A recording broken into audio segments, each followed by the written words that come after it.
person's identity is not only incorrect and against the law, it ruins the person they stole it from. People who steal identities not only affect that person, but they affect the whole community. This kind of loss by major companies and corporations also makes things worse for average citizens. When companies lose that much money in a single year, they inevitably need to start charging more for their products and services in order to make up for the cost. Furthermore, the victim of identity theft would lose their sense of security along with their credit rating being ruined.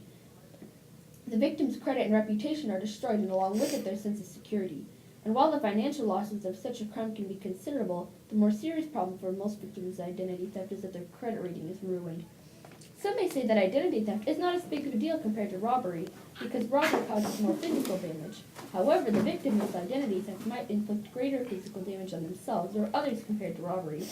In conclusion, people should not steal identities. It ruins their credit score, sense of security, and costs them a lot in financial bills, while also affecting the community as a whole. Do not steal anyone's identity at any moment from now on. People's identity is something people think can only be used by themselves, but are stolen every day.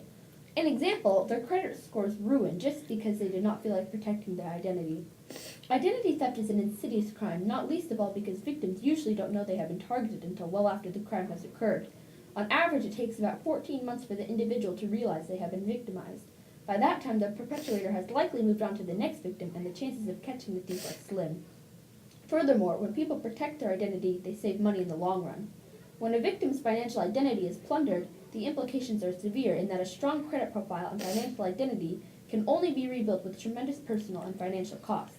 I understand that some say that when people protect their identities, it is a waste of time and time-consuming.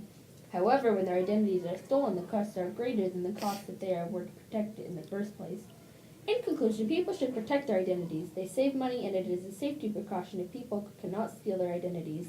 Now you should go and try to protect your identity.